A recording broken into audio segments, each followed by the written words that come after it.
We're heading out into the open sea from Odessa, Ukraine's last major port not occupied by Russia.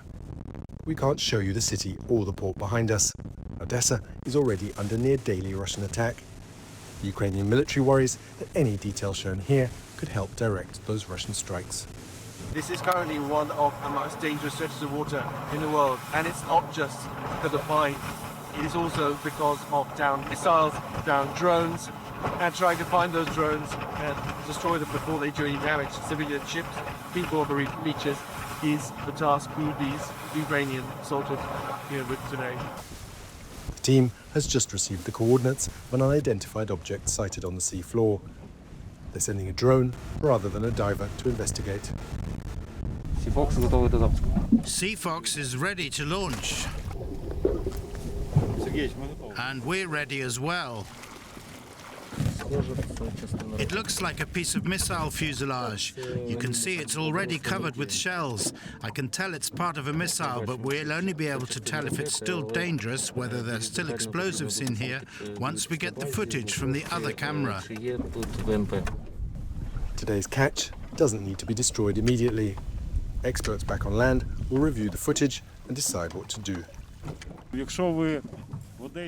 If you spend a few days in Odessa, you'll notice just how many air alerts we have here, how much there is flying over the city.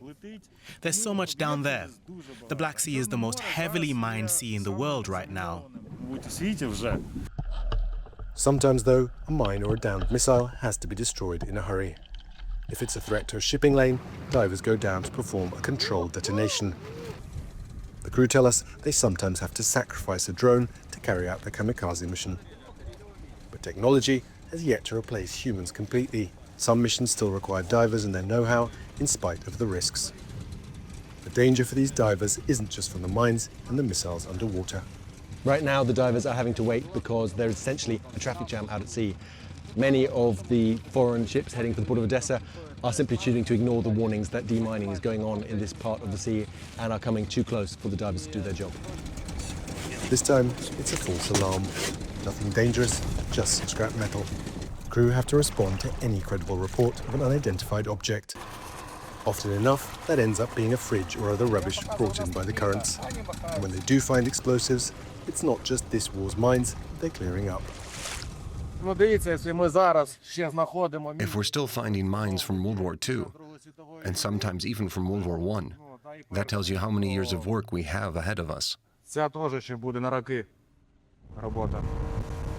the war were to end tomorrow, the crew tell us, they'd likely still have another 8 to 10 years' work ahead of them to clear the seas off Odessa.